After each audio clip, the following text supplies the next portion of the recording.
Market regulator SEBI ने KYC नियमों में कुछ बदलाव लाया है जो 1 अप्रैल 2024 से लागू हो गया है। उसमें करना क्या है, केवाईसी कैसे वेरिफिकेशन करना है और उसका स्टेटस कैसे चेक करना है, और केवाईसी अगर होल्ड है या फिर रजिस्टर्ड है तो उसको वैलिडेट करना कैसे है, इसी वीडियो में जानेंगे।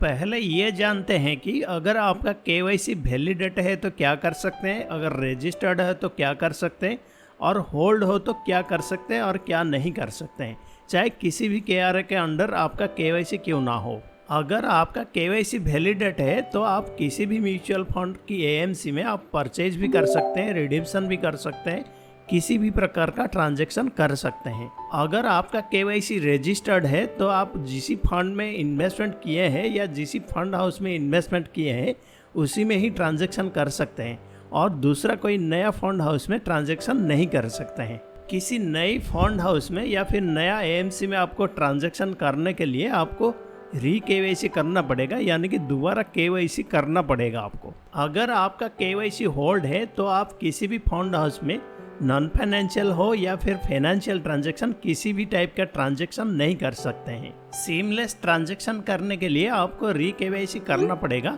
आगे जानेंगे उसका स्टेटस कैसे चेक करेंगे और क्या क्या डॉक्यूमेंट्स चाहिए होगा, ये सब जानेंगे। केवाईसी स्टेटस चेक करने के लिए आपके केवाईसी किसी भी केआरए में क्यों ना हो, आप किसी भी केआरए वेबसाइट में जाके आप चेक कर सकते हैं, जैसे कि सीबीएल केआरए हो या फिर कार्भी केआरए है। वहाँ पे जाके आपका पैन नंबर डालिएगा और जो कैप्चा है वो डाल दीजिएगा, फिर सर्च कर लीजिएगा, वहाँ पे आपका स्टेटस दिखाएगा। इन पांचों केआरए का वेब एड्रेस लिंक डिस्क्रिप्शन पे है, आप जाके एक बार चेक कर लीजिएगा। सेबी के गाइडलाइंस के अनुसार आप जिस फंड हाउस में इन्वेस्टमेंट किए हैं उनके साइट में भी चेक कर सकते हैं और उनका असिस्टेंस भी ले सकते हैं। केवाईसी होल्ड या फिर जो रजिस्टर्ड दिखा रहा है उसका कई कारण हो सकता है, उसमें से बड़ा एक कारण है कि पैन कार्ड। क्योंकि आपका याद होगा आप जब पैन कार्ड बनवाए थे, अगर मान लीजिए किसी का नाम बड़ा है तो उसमें एक ऑप्शन था कि उसको शॉर्टकट में कार्ड में प्रिंट करने के लिए जो पैन कार्ड में प्रिंटिंग किया गया नाम और आईटी साइट में अगर नाम में डिफरेंस होगा तो भी केवाईसी होल्ड या फिर रजिस्टर शो करेगा। अगर आपका केवाईसी 2012 से पहले किया गया हो तो ओल्ड केवाईसी के हिसाब से वो होल्ड भी शो करेगा, क्योंकि जब पुराना केवाईसी होता था तब एड्रेस प्रूफ में यूटिलिटीज बिल और बैंक पासबुक के हिसाब से एड्रेस प्रूफ दे के भी केवाईसी होता था, तो इसलिए वो आगे बंद कर दिया गया, इसलिए होल्ड शो करेगा। अगर आपका फ़ोन नंबर और ईमेल आईडी अगर वेरीफाइड नहीं है तो भी केवाईसी होल्ड या फिर रजिस्टर्ड शो करेगा। अब जानते हैं केवाईसी को कैसे वैलिडेट करेंगे और उसका प्रोसेस क्या है और डॉक्यूमेंट क्या क्या चाहिए होगा। केवाईसी वैलिडेट आप ऑफलाइन भी कर सकते हैं और ऑनलाइन भी कर सकते हैं।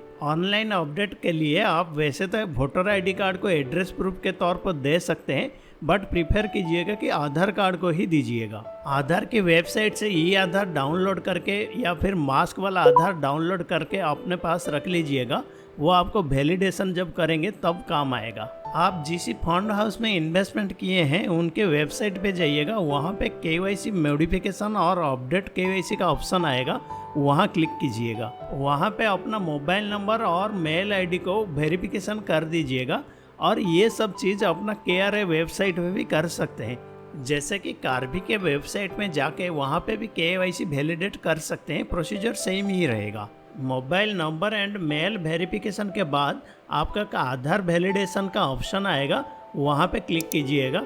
जो ई आधार आपने डाउनलोड किए थे यहाँ पे अपलोड कर दीजिएगा, या फिर डिजीलॉकर को एक्सेस दे दीजिएगा, या फिर ये साइट ही आपको आधार साइट में ले जाएगा, वहाँ डाउनलोड करके वहाँ अपलोड भी कर दीजिएगा। अगर आपका केवाईसी एनडीएमएल केआरए में है या फिर डॉटेक्स केआरए में है और एड्रेस प्रूफ में आधार अगर नहीं है तो शायद आपको ऑफलाइन ही केवाईसी कराना पड़ेगा। जिन्होंने अभी तक पैन कार्ड के साथ आधार लिंक नहीं किए हैं, सेबी ने थोड़ी सी राहत दी है, उनका केवाईसी रजिस्टर्ड शो करेगा। इसके बीच में जाके वो पैन के साथ आधार को लिंक करना पड़ेगा। ऑफलाइन केवाईसी करने के लिए आप जिस फंड हाउस से इन्वेस्टमेंट किए हैं उनका हेल्प ले सकते हैं, या फिर आप जिस डिस्ट्रीब्यूटर के साथ इन्वेस्टमेंट जर्नी शुरू किए हैं उनको आप रिक्वेस्ट कर सकते हैं, या फिर जिस चैनल के थ्रू आपने इन्वेस्टमेंट किए हैं उनको भी रिक्वेस्ट कर सकते हैं री केवाईसी करने के लिए। फिजिकल केवाईसी फॉर्म आप वेबसाइट से भी डाउनलोड कर सकते हैं और जिस फंड हाउस में आपका इन्वेस्टमेंट है उनके साइट से भी डाउनलोड कर सकते हैं। डॉक्यूमेंट में पैन कार्ड का फोटोकॉपी, आधार कार्ड का फोटोकॉपी विथ सेल्फ अटेस्टेड होना चाहिए और एक पास फोटो की ज़रूरत होगी। ये सब डॉक्यूमेंट आपका नियरेस्ट जो भी फंड हाउस का ब्रांच होगा वहाँ पे सबमिट कर दीजिएगा, या फिर आपका आसपास जो भी KRA का ब्रांच ऑफिस होगा वहाँ पे जाके सबमिट कर दीजिएगा। अगर कुछ डाउट हो तो उनसे आप हेल्प ले सकते हैं। अगर आपने अभी तक म्यूचुअल फंड फोलियो में नॉमिनी अपडेट नहीं किए हैं तो 30 जून 2024 से पहले कर दीजिएगा, नहीं तो आप विड्रॉ नहीं कर पाएंगे, स्विच नहीं कर पाएंगे, STP भी नहीं कर पाएंगे। अगर आप म्यूचुअल फंड में इन्वेस्टमेंट करना चाहते हैं या फिर स्टॉक मार्केट में इन्वेस्टमेंट करना चाहते हैं या फिर IPO में इन्वेस्टमेंट करना चाहते हैं और ऑप्स्टॉक में ऑनलाइन डीमैट अकाउंट खोलना चाहते हैं तो डिस्क्रिप्शन पे लिंक है, वहाँ पे जाके आप खोल सकते हैं। Thank you.